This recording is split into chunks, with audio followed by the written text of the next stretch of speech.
What's up, everyone, and welcome to the first episode of Real Review Roundup. I'm Matt, and joining me is the guy who came up with this idea, Jeff Alterman. How you doing, Jeff? I did not come up with this idea. It's essentially just doing what people like Chris Stuckman and others do, which is like, hey, a lot of stuff goes on in the world, a lot of reviews that we might want to do or movies we want to talk about. We don't get to. So I said to him like over a month ago, why don't we do something similar to that? Like, let's just do something where we can just kind of do like a catch-up review segment. And, hey, a lot of your stuff, you call them real review. And I mean, hey, one of my favorite movies of the last decade and a really buzzy title online everywhere, RRR, it all kind of comes together. Maybe we can just eke out a few extra hits from the from the algorithm. Real review roundup. Let's do it. So yeah, and then wanted to do it at the beginning of April, and we did not get around to it because we were both very busy. So now it's Which is beginning of May.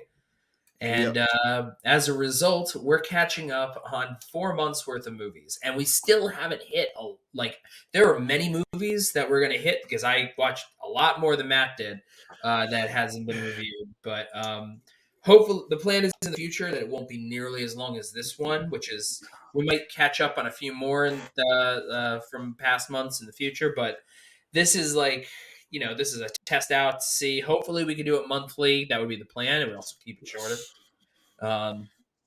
So yeah, cool. We got Yeah. 30 movie titles to kind of speed through, Yeah. guys. And look, And some of them might be a little more in depth the conversation. Some of them might be like a sentence because the movie only warrants a sentence. yes, So and speaking to the how busy life is, it's kind of why the HBO has just said, "Screw it, we're going to wait for Succession to end to just cover all of it," and we're probably going to do the same thing for Barry, because Jeff and I absolutely love Barry. So be on the lookout for those when those drop, and just some house cleaning things. If you haven't already, be sure to check out my review for a certain movie that comes out, this weekend. It might be one of the biggest movies of the year. It might be one of the most anticipated movies of the year, and that's Guardians of the Galaxy Volume 3. So be sure to check out that review. But without further ado, let's get things going. all right. I think best thing to do was I just organized everything in alphabetical order. That's what we're going to do here. We're not going to do chronological from what came out first of the year. That was too much work. So we're going to start off with 65. 65 is that sci-fi kind of horror movie with Adam Driver, and he takes that, well-worn tactic that we're seeing in a lot of sci-fi nowadays of the guy who can fight and he happens to be taking care of like a young child or something. And this time it takes place 65 million years ago where a futuristic society, but in the past, lands on Earth right before the meteor is about to hit. They have to fight dinosaurs to get off. And you think Adam Driver fighting dinosaurs sounds awesome. This is the most middling version of whatever kind of idea this could possibly be. Like, when I say this movie is the most fine version that it could be, I mean to say like that's like giving it too much of a compliment. This movie, I've already forgotten it. It's barely 90 minutes, and it's not even worth that much time. It is. You can put it on in the background, and then you'll realize halfway through you didn't pay attention, you didn't want to, and you'll turn it off. It's not great. It's not the worst thing in the world, but you know what I say about some original IP that should be longer than 90 minutes. If I see 90 minutes or more or less, I normally think of it as a kiss of death, especially if it's something PG-13 related. Unless it's horror. Horror is like the one asterisk I put out, but like sci-fi, some adventure films, depending on what the premise is. So when I saw 65 was 90 minutes, I was like, I'm gonna skip this. I disagree with that sort of thing. I think that 90 minutes is like amazing when a movie can be that long. I think especially comedies and stuff too. Like, I understand you're saying PG-13 specifically. Yeah, but I'm saying PG-13 like adventure action. I say that if something is 90 minutes, then you're most likely to have one of two things. One, it's been cut to shit in the edit, or it is just incredibly tight filmmaking. And that's that can be true, but when I see a film like 65 and see under 90 minutes, that's when I get scared. I get it. I think that 65 is supposed to be an example of genre filmmaking where 90 minutes works perfectly, like a lot of B movies of age that were better liked. We're dwelling way more on this movie than we probably should, not because I want to get through the rest, but because it's not even worth talking about. So why don't we move on? I gave it like a 2 out of 5 because there's some interesting stuff in there, but overall, it just really doesn't do anything worth actually checking out. Next, we got 80 for Brady. 80 for Brady is the story of 4 screen legends. We got Lily Tomlin and Jane Fonda Rita and Moreno. Sally Field and Rita Moreno. And they all decide to go. They go on a trip to go to the Super Bowl. One of the years that the Patriots won, and it is it. What I like about the movie is that it knows what it's doing. It knows it has 4 screen legends, and rather than just try to class it up or be gross or something, it lets them do silly stuff, but lets them embrace them being silly. And also, we got a scene where we have I don't know, like 50 Guy Fieri's in one room because someone ate mushrooms. So it can't be all bad. Like I gave it 3.5 out of 5. It's not gonna kill, like it's not gonna be like some sort of giant like legacy defining comedy, but it's a fun enough time, and it is it is surprisingly enjoyable considering how it could have been the worst thing imaginable. So that's all I got to say about that. Did you see 80 for Brady? No, I had an option to see this back when it first came out.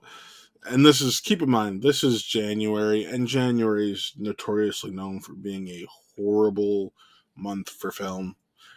Like movies like Shotgun Wedding. Uh, That movie was not great. no, it wasn't. That was just a But weird tonal mess. Yeah. it was a tonal mess, but it was, as someone planning a wedding currently, very relatable. But I get it. I purposely skipped out on this, and I've had no Yeah. interest to see. I know it's on streaming. Yeah. I love Rita Moreno. She still wasn't enough to get You'll check it out eventually, and it'll be a fun enough time to pass the time. That's really it. You could do much worse. That's such a compliment, isn't it? All right, next up. Speaking of things that are a mess, but it's more of a mess of it's a mess in my mind on how when I try to think about it. This is Beau is Afraid. This is Ari Aster's third film after Hereditary and Midsommar. This is a movie. I'll say this up front. I got no thoughts on this. I haven't even seen this, and I have no interest in giving 3 hours of my time to that. So this is a movie that is very much the kind of film where that the word divisive it describes. You either are on board with this movie or you are not. And you know what? I was on board with this movie. I kind of loved this movie that just makes you feel like you feel so unsettled for 3 hours. You watch this movie you're in this man's mind who has the worst possible anxiety, and it's a movie that is not justified by having such a quick conversation here. But I gave it a 4 out of 5. I might even actually increase it as time goes by, and if I rewatch it. I got to catch it in IMAX, which is an insane movie to watch in IMAX. There are images from this film that are burned into my brain that I will never ever be able to get out of my brain, as much as I may want to. Ari Aster, you need to go to therapy. The next movie on the list real quick. This is the one anecdote I can add. For those people waiting for Disappointment Boulevard, just remember, that is this film. They changed the title. Mm-hmm. Yeah. This title is a little more apt. But also Disappointment Boulevard, I kind of get where he was coming from with that too. The next one, this is a Hulu original presented by, I guess, a production company called Onyx. It's called Bruiser, and Bruiser is the directorial debut of a filmmaker named Miles Warren. And if this was his debut, I cannot wait to see what he does next. This stars Trevante Rhodes. Everyone knows him from Moonlight. He was in The Predator. He stars as Mike Tyson on the show Mike on Hulu right now. Yeah. The miniseries there. He's a really good actor. And I feel like people don't give him enough credit for the kind of stuff that he's been able to do. But he's really strong here, alongside Shamir Anderson, which people may know Shamir Anderson as Mr. Nobody from John Wick Chapter 4. And Shamir Anderson, he is the father of Jalen Hall, who was so charismatic as Emmett Till in Till last year. Yes, he And was heartbreaking. it's about this family and how this man played by Trevante Rhodes, this man from their past, comes back to disrupt the family dynamic, and it's incredibly interesting, and it's just dynamically filmed, and it's just this story of, and from my position here, we were just talking about it, we've talked about this with other titles off camera before, the story of black fatherhood and fathers and sons and toxic masculinity and how that permeates from generation to generation. And this is one of the best movies of the year right now. So I think this is one that might also kind of build with me over time. I gave it a 4 out of 5 right now. So I think it's really, really strong stuff and a really great debut. We love to see it. We love to hear it. Movie that's not so great Oh, God. is Champions. Champions is exactly the movie you think it's going to be about.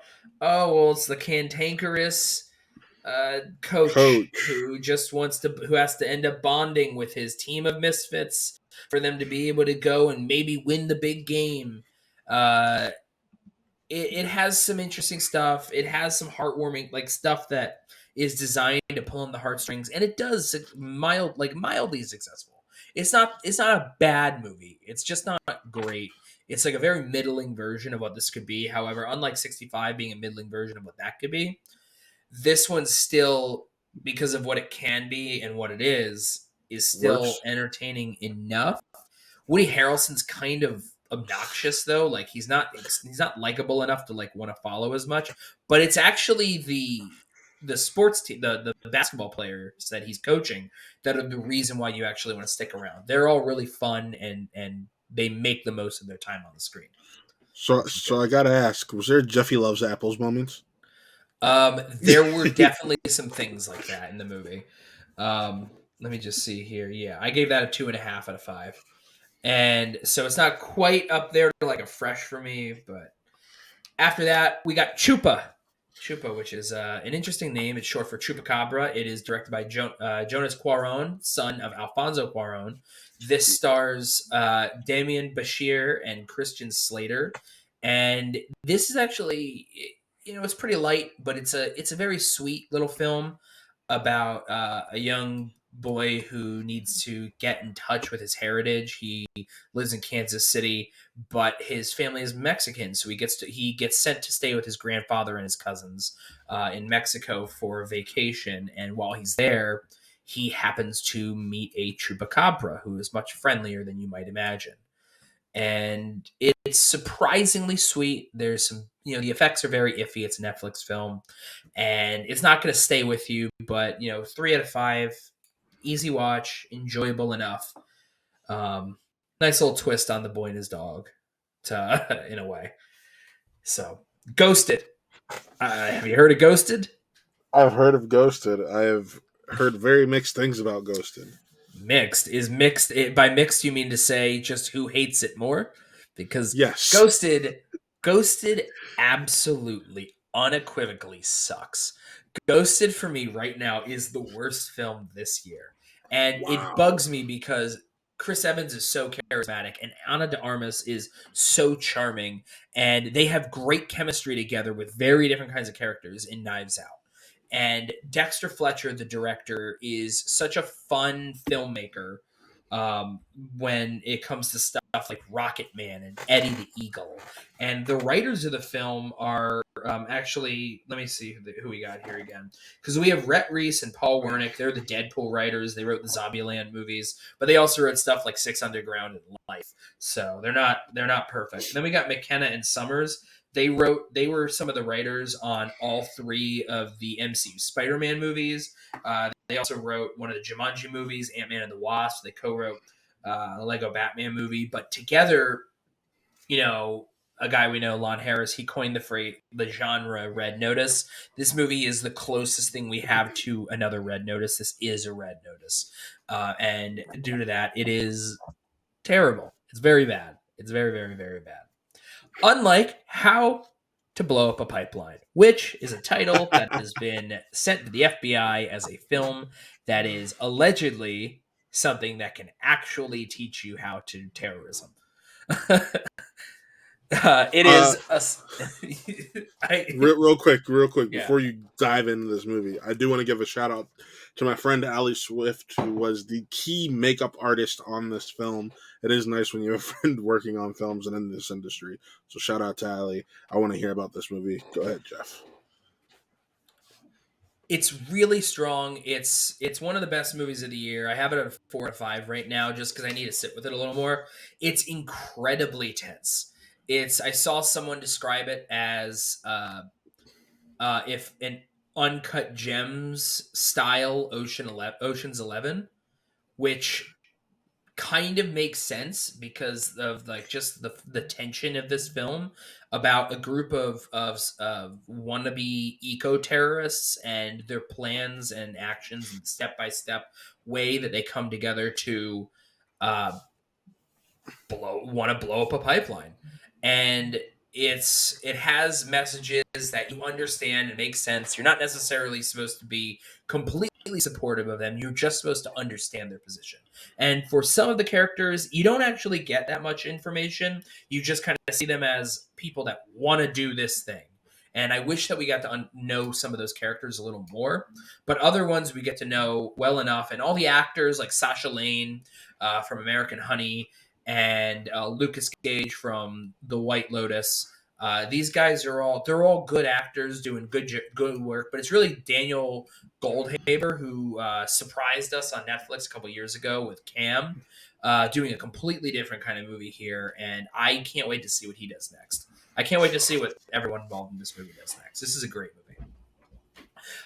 Infinity Pool. This is Brandon Cronenberg's new film. People might have seen in 2020 he released Possessor, which was NC-17 online, and that was with Andrew Riseborough and Christopher Abbott. And that movie is sick. Like it is sickening, but it's also awesome.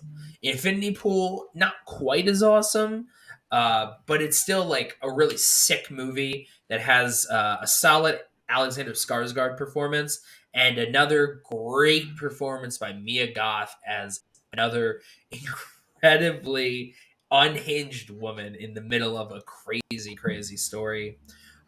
This one here is like it's like The Menu meets Duel from last year, Riley Stearns' film.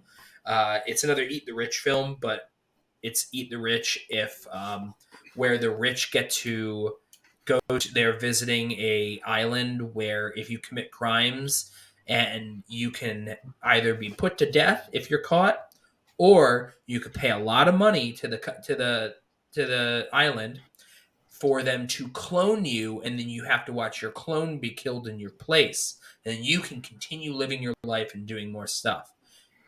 It's a crazy movie. I recommend it to anyone that just wants to watch something completely sickening. But Brandon Cronenberg really is David Cronenberg's son.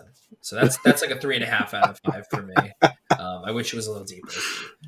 Let's see, we're speeding through this here, but we still have a bunch to go. I know you're killing it though. Keep going.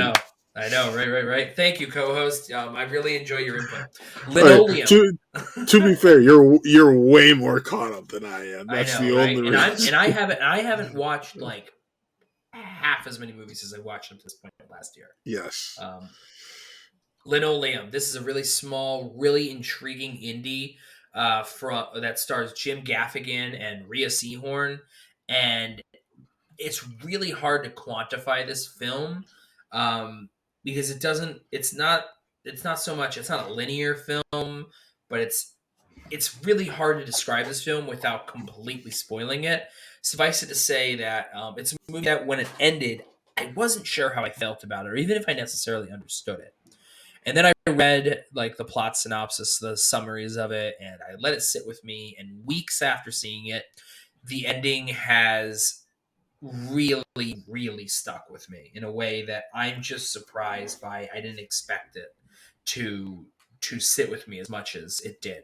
So when I rated it before, I gave it a 3.5 out of 4. I may end up bumping it up to at least a 4 upon like letting it sit with me longer and rewatching it. I really like this one. I really think that people should check this out.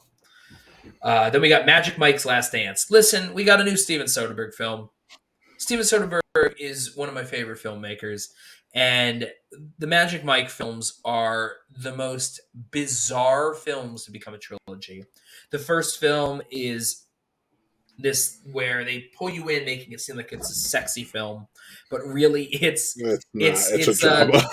it's a drama about like it's the whole like, oh, you're joining an industry and it's your rise and fall and everything in there on the backdrop of capitalism is bad, and to that extent it's still good. It's just not necessarily what I feel like it could have been. Magic Mike XXL is by far one of the best films of the 2010s. It is a pure joy to watch. It is so fun, and it is just it's one of the best like bro films out there, which is funny considering how people may not think of it as a bro film, but you should go to a 75 millimeter screening of that film like I did because the crowd eats it up. Magic Mike's Last Dance is not Magic Mike XXL, but it's also not Magic Mike. It's another different film that actually has way more in common with like Step Up or other like dance films. There's much less stripping. There's some, but it's much more about just choreography and dance and putting on. It's taking that idea of we need to put on one big last show to save ourselves or something like that. And no, everyone knows that story. It's the Muppets. So it's so many different things, but it's still interesting. And it's another one where the themes of economic stress really kind of like pound home something that you don't expect out of a film like this. And it's one of the most unique trilogies I've seen. I gave it a 3.5 out of 5. I really enjoy it. It's just I don't know how to describe it tonally speaking. It's an odd film. So I like it more than many other people did. Geoff, I'm so glad you're comfortable in your sexuality because I still have not watched any of the Magic Mike films to this day. Yeah. Listen, the Magic Mike movies are great. They're either good or they're Magic Mike XXL, which is arguably a perfect film. Um, and then we got Megan. Megan is very memeable. Everyone really enjoyed it. It made a lot of money in theaters. I didn't like it quite as much as a lot of people seem to like blow up about. I gave it a 3.5 out of 5. I might actually drop it to like a 3 the more I sat with it. Like it's fine. It has some fun stuff in it. It has a lot. It's basically just like a TikTok generation version of the Child's Play remake with Mark Hamill voicing Chucky. Um, in that regard, it's a more fun version of that movie. You're scaring me. You're scaring So me. I also think that we can do away with horror films where or like movies where it's like, yes, we get it. You're a bad guy because you killed a dog.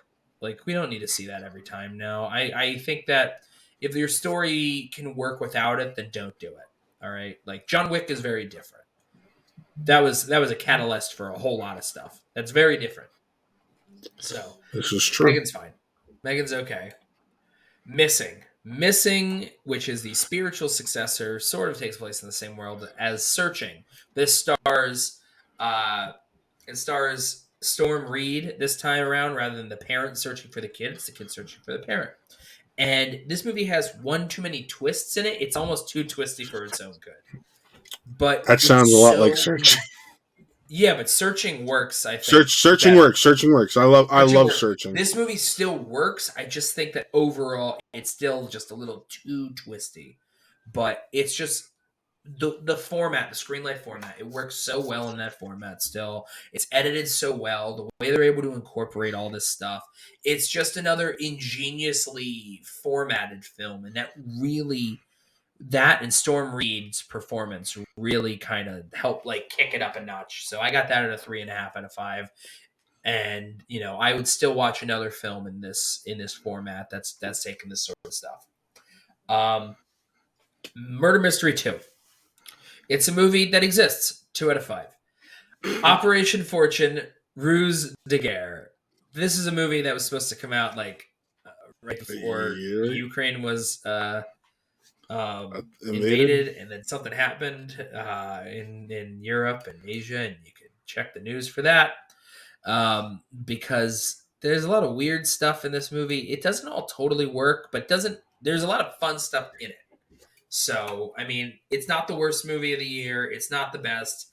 It's kind of right down the middle. It's, it's Guy Ritchie trying to do something a little different. He's not totally succeeding, though. But there's some fun stuff in here. Aubrey Plaza, she's having a fun time. 2.5 out of 5. I already forgot it. Pinball, The Man Who Saved the Game. You want to see another movie with Mike Feist after West Side Story? This is that movie. This is the movie about the guy who fought and used his love of pinball to get the U.S. cities, starting with New York, to unban it, because pinball was banned for so long. I remember hearing about this. It was banned for so long because of gambling, and he was able to prove that it's a game of skill, not a game of chance. And he was able to start that whole story, and it's a fine enough movie. It has a fun little format, how it plays with it, how it plays with like the biopic story. But really, like Mike Feist, he's just so charming, and here he's very, very Midwestern, and he has the most insane mustache, and I'm like, this mustache looks so fake on you. And then they show a photo of the real guy he's playing who has the exact same looking mustache. And I'm thinking, oh my God, I'm distracted the whole movie thinking that it's just bad makeup. But it looks exactly like his face looks exactly the same on the real guy. The man just looked like he had a fake mustache. It's a mustache where it goes like this, and it just goes down like almost Fu Manchu, but not quite. It's ridiculous. 3 out of 5. What's this one called again? It's called Pinball, The Man Who Saved the Game. Where can people watch this one? You can rent it online. It was a digital release. It was like an indie film that no one really talked about, but it's fun enough. Then we got Plane. Everyone remember when people talk about how they would laugh in the theater at the title of the movie Plane? Well, Plane is a 3 out of 5 movie. It is like the definition of a 3-star out of 5-star movie in the best way that it could possibly be. It is dumb. It is so dumb, but it also has action that works well. It has Gerard Butler being a badass that you can still believe. And Mike Coulter's pretty cool in it too. Like, there's nothing extraordinary about it, but it's a solid little thriller. I cannot wait. They announced the sequel. It's starring Mike Coulter, and it's called Boat. I cannot wait. Oh, Jesus Christ. I think that's what it's called. The Pope's Exorcist. The Pope's Exorcist is another film that is a perfect 3 out of 5 film. It is generous to call this a good movie. It's not. It's not a good movie. It's not a great movie. It's definitely a movie that exists, but I am so happy that it does. We have Russell Crowe hamming it up, where he just sounds ridiculous with this Italian accent, but he sticks to it, all right? He gives it his all. Like, he makes you believe that he has this dumb accent. And the movie is also, and he drinks and he rides around on a Vespa and he just tells jokes sometimes because, as he says, the devil doesn't like jokes. And it's so silly. It's so silly. The name of the movie is The Pope's Exorcist, but it's directed by Julius Avery.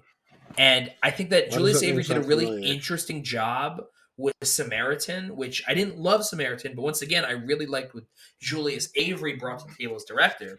And before that, he made a movie that absolutely rips Overlord. The guy who made Overlord made The Pope's Exorcist. And Julius Avery, even if the movie and the screenplay are not necessarily great, Julius Avery is just really good at handling genre pictures, and I am still very excited to see what he does next. After that, we got Quasi. Quasi is the latest film from the comedy troupe Broken Lizard, the people who made Super Troopers and Super Troopers 2, Club Dread, Beer Fest, which has one of the single funniest jokes in the history of cinema, which is so dumb that I can't help but laugh even when I think about it. I don't. Have you seen Beer Fest? I've never seen Beer Fest. I know of it. I've just never had the opportunity to see it. I will not spoil it right now, at least on air. But it like that specific joke to that 17-year-old film. It's that movie's fine. This movie is not so fine. The problem is they're doing like a Life of Brian, Monty Python's Holy Grail, like History of the World Part One type riff on like medieval France. It's about Quasimodo, but the thing is, though, they have Quasimodo is no longer the hunch, like he's Hunchback. no longer in Notre Dame. He's a torturer, and there's some funny ideas, but there's not really a whole lot of jokes that actually kind of like extend to like laughs or even like chuckles. There's only a couple that are really like funny. For the most of it, it's just really flat. It just really kind of falls flat, and it looks super cheap. And it went straight to Hulu on 420. Haha, get it because it's a stoner comedy without the stoners. So 2 out of 5. It's not the worst comedy in the world, but it's there's nothing to it. So it's not Murder Mystery 2, is what you're saying. It's not Murder. Here's the thing. I actually was more entertained by Murder Mystery 2 than I was by Quasi, because Murder Mystery 2 at least has some interesting set pieces. I didn't want to talk about it much because it's just a movie that exists. Like I already forgot it. I didn't have much to say. Other than the fact that I think I told you this, Murder Mystery 2 has the same, if you break it down enough, Murder Mystery 2 and Shotgun Wedding have the same plot and the same finale of how they finish off the bad guy. I explained this to you in a message. We're not going to go into detail here, but it's ridiculous how they're so similar and they're both so literally there's nothing to those movies. Unlike Rye Lane, there's a lot to Rye Lane. Rye Lane is one of my absolute favorite films of the year. I have that at a 4.5 out of 5. It's, I think, as of this recording, it's my number 3 of the year. It is this incredibly inventive, vibrant, energetic rom-com that's also like an hour and a half long. It went to Hulu from Fox Searchlight, I believe. Makes sense. And it is just so charming and so enjoyable, and the two leads are so like charismatic, and they click with each other, and the way it works, it's also very British, but it's very British and like not in like a posh like stuck up way, and like it's just super fun. And it has an incredible cameo by Colin Firth. It's not a spoiler. It's just when you see him, you're like, oh my God, wait, this is what he's doing. It's one of my favorites. I could just gush about saying I love it over and over again. It's colorful. It's fun. It makes you feel good when you watch it. And you care about the characters. And yeah, it's great. And I wish that more people had talked about it, and I wish that it might have even gone to theaters, and more people could have possibly been able to see it better. We got Sharper. Sharper is an A24 film distributed through Apple TV, and this movie, it's directed by a guy who directed, I think, like the last couple episodes of Andor. And Okay. It stars Sebastian Stan and John Lithgow and Julianne Moore and Justice Smith, and it's a con man movie. It's a story about people conning each other because one person is rich, and how can we kind of trick people and blah blah blah. And it's really interesting. It's intriguingly structured. There's some good con stuff in there. Just like Missing, though, it is a little too twisty for its own good. So I wish I liked it more than I did. I gave it a 3 out of 5 because I think it worked, but it could have worked much better. Um, oh, I think yeah, and then comes Shazam: Fury of the Gods. Oh my god, it's a movie you saw, dude. I know it's a movie I saw that I kind Why of don't you wish. take the lead here? All right, that is one of the most forgettable superhero movies in recent memory. Like in all honesty, like I'm not gonna lie, the more I found out about Zachary Levi before this film, the more disinterested I got. But even when watching it, I decided to try to separate the art from the artist. Uh, it the motive was dumb of the villains. The twist of the whole, well, you're wrong, and I'm just gonna go and do this because I think this is right. Like, came out of nowhere from the most secondary of all those sisters. Like the third most important sister. Yeah, I'm just you vault her to the second most, or to the main villain by the end. It's like, oh, get off it. The acting was fine. I enjoyed the acting. What the actress who plays Mary Marvel? I forget. She was one of my favorite parts of the film. She had a lot of heart, and she was the one who had the most relatable story about. But outside of Billy, who's trying to cope with the Right. fact he's about to be 18 and age out of the foster system, which Yeah. by the way, like, looks like all those kids are about to age out, bro. That's like, yeah, that's the problem with delays because of COVID and whatnot in child actors. Um, I think that the movie, like, I thought the movie was. I love Shazam, the first one. In Yes, I fact, love Shazam. my feeling what is through now, Shazam is my number one film in the DCEU. That I is my think I have that favorite one. my I third. I think think is what that I have. I think that in Shazam: Fury of the Gods, all the stuff with the foster system is still great. I think that Yes, Jack Dylan Grazer, was that his name? yes. He's great in it.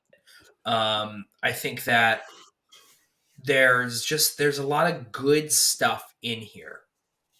The problem is it gets bogged down in the most basic kind of superhero tropes this time around, where Yep. all the intriguing stuff it doesn't really explore nearly as much or as well.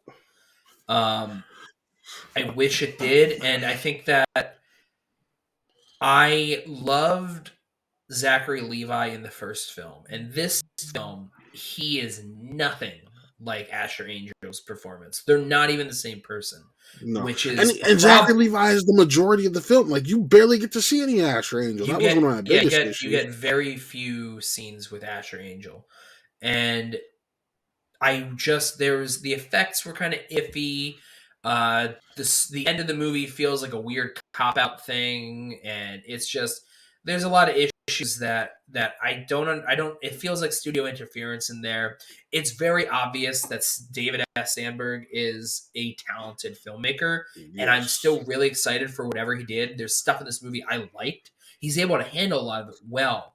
I just don't think that the way that it was written and plotted and just there are just certain beats that just don't work. I think that Rachel Ziegler, who's so good in West Side Story, she's Hmm. I'm so glad she Wasted. got paid. I'm so glad she Wasted. got paid. She brought what she could to this, but the thing is she was given literally nothing on the page. Hmm. Helen Mirren very clearly had no idea What the hell what she was was going on. performing? And Lucy, I remember in interviews leading up to it, she's like, "It's too complicated to explain." Lucy It's really Liu, not. like you see it in the trailers, Lucy Liu riding a dragon, that's the finale of the movie. She barely says a word during it. So you don't even get this character connection in the Yeah. fighting.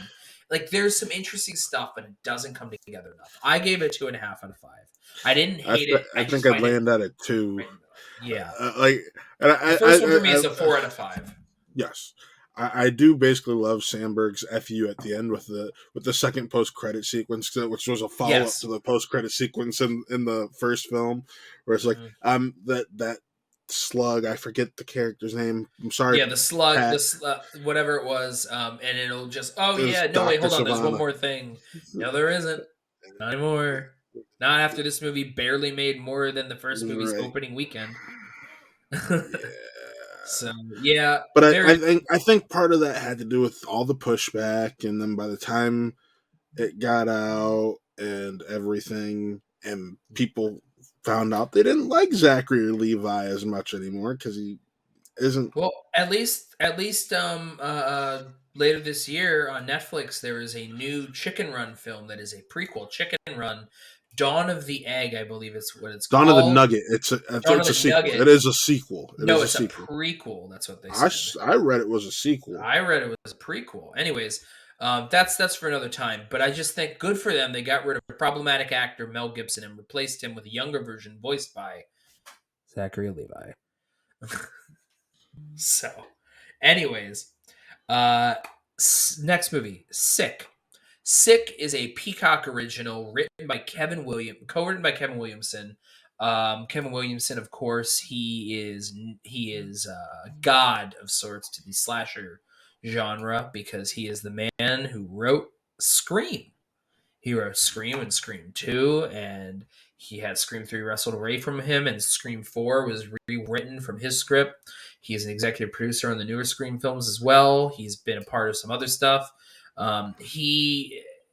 This movie feels incredibly bare bones, and it has an interesting twist to the formula. It is what if there's a slasher home invasion type thriller happening when you're in lockdown because it's COVID and it's only like 2 months into the initial lockdown. And there's a lot of potent stuff that could have been tackled, but it feels like it didn't go far enough with some stuff. It felt like it was very like I don't know, like obvious with some of the complaints, the twists and stuff, and it didn't really work as well. It's really solidly directed. There's good tension. Kills are interesting enough. So like I gave it a 3 out of 5, but it's a very like lukewarm three out of 5 for me. I think that it could have been stronger. Um, After that, we have somebody I used to know, which is the second directorial effort by Dave Franco. He first directed the Rental, which came out in 2020, I believe. Yes. Now, somebody I used to know is I gave this a 3 out of 5. This is a sort of romantic drama comedy that has issues with its tone, I think, but the cast are all game enough that it helps kind of like make things interesting and kind of fun. So it's not great, but I think it's still worth a watch. Tetris, which is by John S. Baird. John S. Baird directed the film Stan and Ollie, which was a Golden Globe nominee for John C. Yes. Reilly, and he also directed Filth, starring James McAvoy and Imogen Poots. What a name she has! But in this film, this stars Taron Egerton as the man who helped bring Tetris to the world in handheld, and it works best when it's doing all of the uh, like boardroom discussions, like it's like the sort of social network type stuff. Yeah. It's a weird movie though. This movie is a lot of it takes place in Russia, and then it's like, oh, how do we get out of there? We don't want to get caught by the Communist Party and the KGB because of the way that everything operates there. And suddenly, this movie becomes Social Network meets Argo, but it's not nearly as good as either of those movies. I think it's very interesting. I like it. I think that there's a lot of fun sequences in it. And I think that the best stuff in the film would be all of the various like boardroom stuff, like arguing over copyright and wait, who has the rights to this and how can we get this and the deals that are made. And so I gave it a 3.5 out of 5. I think there are some ways that could have made it stronger, but overall, it's still very interesting. This one also Apple TV. Then we come to another movie you've seen. This is called 1001. What did you think about it, Matt? Okay, this is one of my top 3 films of the year. So I actually did have a review of this. I did have it set to upload.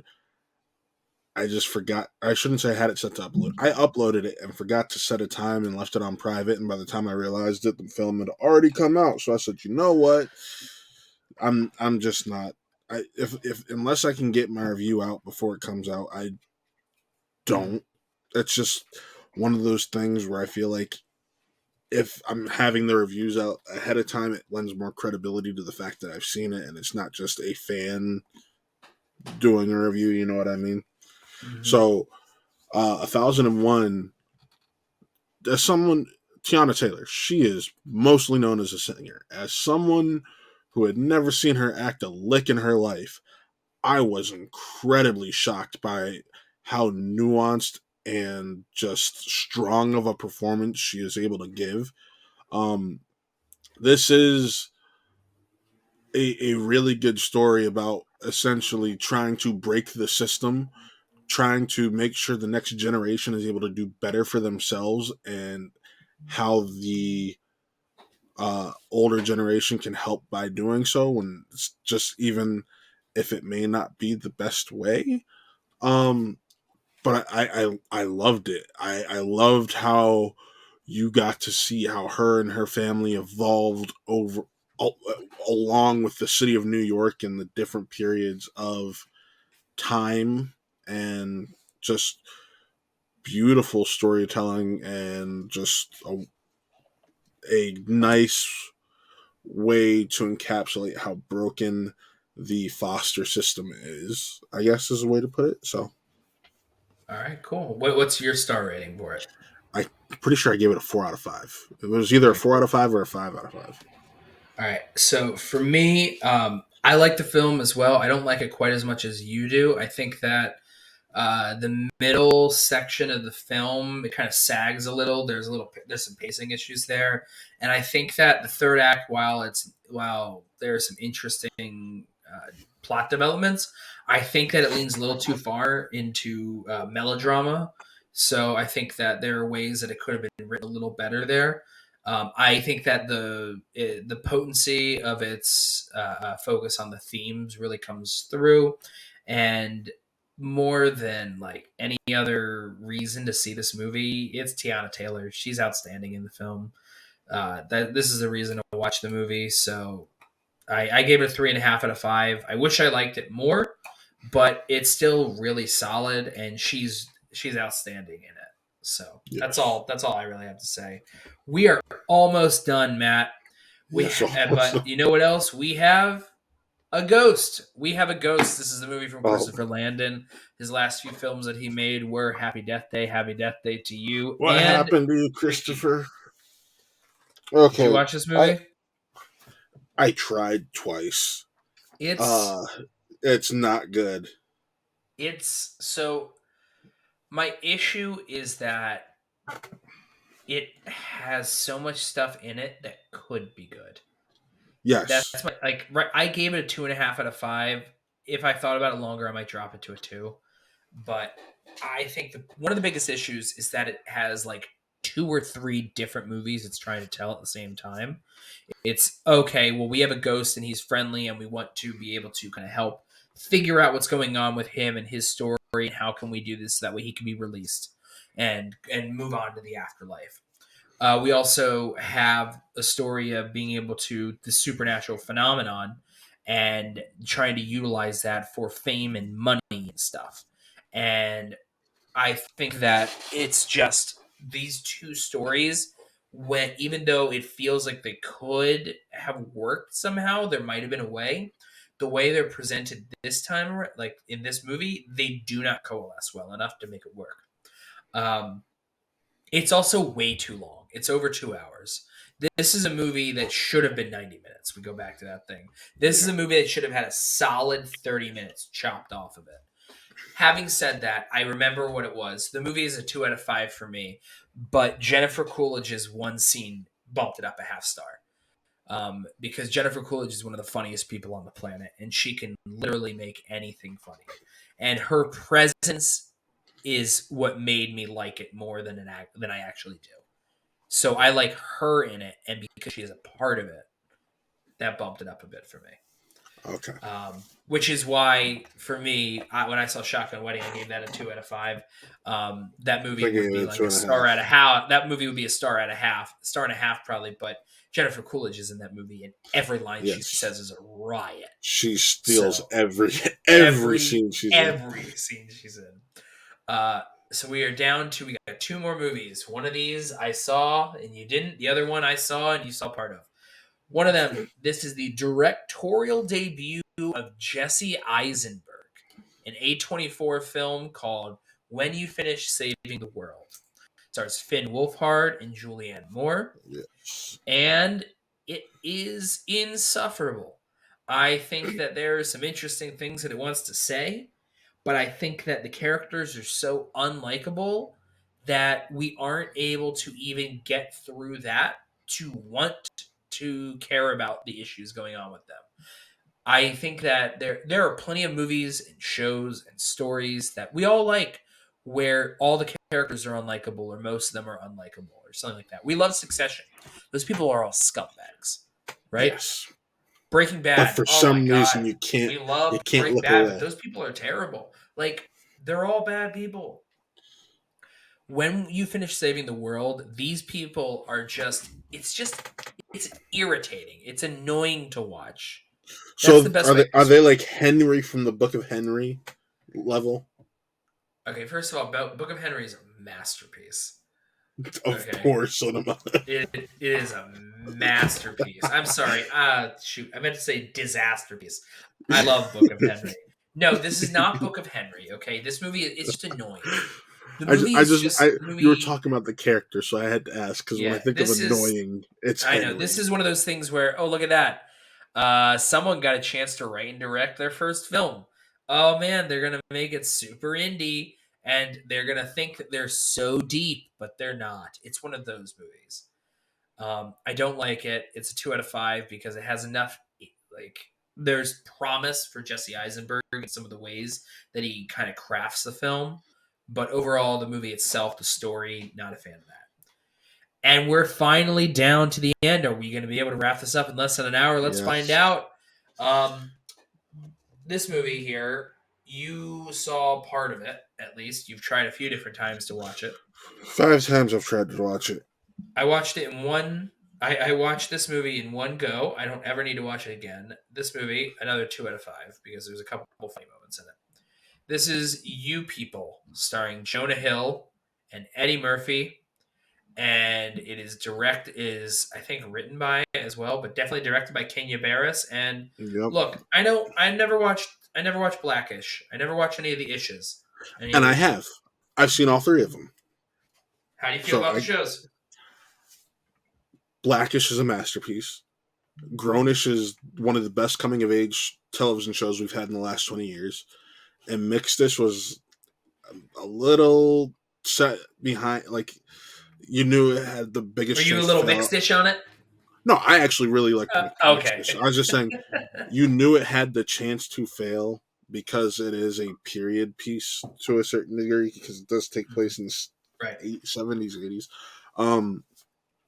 But Kenya Barris, when it comes to that, he's not the main writer on them. And at a certain point, he left Blackish as the showrunner, and the show was still successful. It was his brainchild. They were his brainchildren.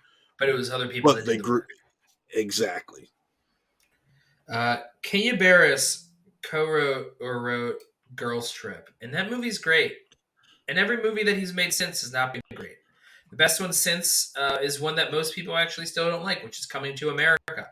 Um, I love which that movie. you like that? You like that movie? I think it's fine. Most people are not as big a fan of it, but that's what I'm saying. Like that is the bar of quality that we're talking about here. Because everything else, he co-wrote stuff like Robert Zemeckis' The Witches, which is horrible. Yes. Or he co-wrote the Disney Plus version of Cheaper by the Dozen, which has 10 kids, not 12.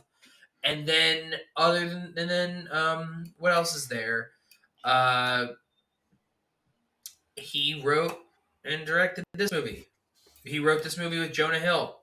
This movie is super cringy. Yep. It's very cringy, and it's very obvious that I forget the actress that Jonah Hill stars opposite, but there's no chemistry between the two of them. And it's actually been said from a stand-up comedian who showed up in the movie. I saw some interviews with him, and it got out.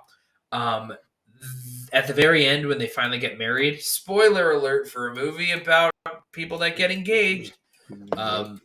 their kiss at the wedding, it's filmed in a way where it looks bizarre. And the reason for that is that it was CGI'd. The kiss was CGI'd. I'll find a clip and show you, man. It's Why wild. was it CGI'd? I don't know. I don't think they wanted to kiss. They kissed a bunch of times in the movie, which is why I found it so weird. But it doesn't work. I think that the cardinal sin for me is that they have Eddie Murphy there, which in theory could have been funny, but he's the straight man in this comedy. In this Guess Who's Coming to Dinner Yeah, remix. it didn't work for me because he's the he's the very much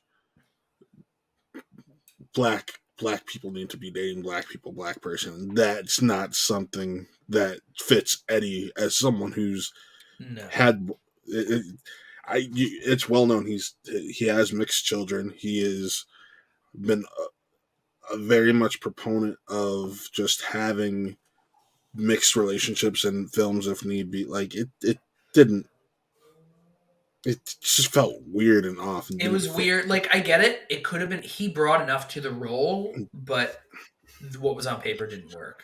So I gave that a 2 out of 5. I'm never going to watch it again. Yeah. Yeah, Anyways, like that's I it. said, 5 attempts, not gonna not That's gonna about that. try to That's finish it. it 30 titles. We just went through 30 films in in just under under an an hour. hour. That's an average of 2 movies a minute, or 2 minutes a movie, and we're gonna finish it Yes, before an hour. And we talked a lot about other things in yes, between, so I think that's pretty good. And we are yes, it definitely not gonna is. have this many in the future. Let's do Yes, but Jeff, tell people where they can find you, sir. You can find me at my Twitter things right there at Jeff1106. You can also find me on Instagram there as well. I say that because who knows? Any day now, Twitter might blow up. We have no idea what's going on. All right. Our God Emperor Elon hasn't decided what to do next to make it worse over there on Twitter. Matt, people can find you where? What Movies Matt, and all over this channel. Also, be sure, if you haven't already, check out our Twitch, which is twitch.tv/WattRealent, right up there in the top corner. WattRealent, spelled just that way.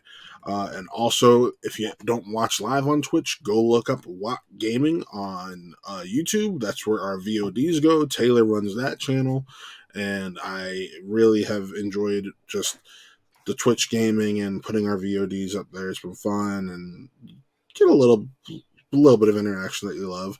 If you want to see more of Jeff and I, you can go watch the past episodes of the HBO's Last of Us, but be sure to be here when we do our Succession finale or final season overview with Paige and just talk about what Succession was. So, and I know we got to get Paige to watch Barry, I'm pretty sure, so we can do that with Barry, but the HBO's, we're going to try to get back on track. I think we're going to do a week of Succession, a week of Barry, and a week of Perry Mason if we can pull it off. Yeah, I I, think I want that's to binge that real soon. I'm gonna get to that soon. yeah, and I'm just starting my binge of it because it's weird. That went from being a Sunday premiere HBO show to being a To a Monday Monday. night, and then we're all busy and stuff. Like, I watch Monday Night Raw sometimes now as like a priority for Mondays, dude. There's a lot like going on. like I get that they have a lot of premiere Yeah, content all we'll get coming to out it. at like Well, look, maybe we'll once. get to it, maybe we won't. Yeah, So I want to wrap up before we hit the hour mark, man. yes. So without further ado, thank you for tuning in for the first episode of Real Review Roundup, and we will see you next time. Peace.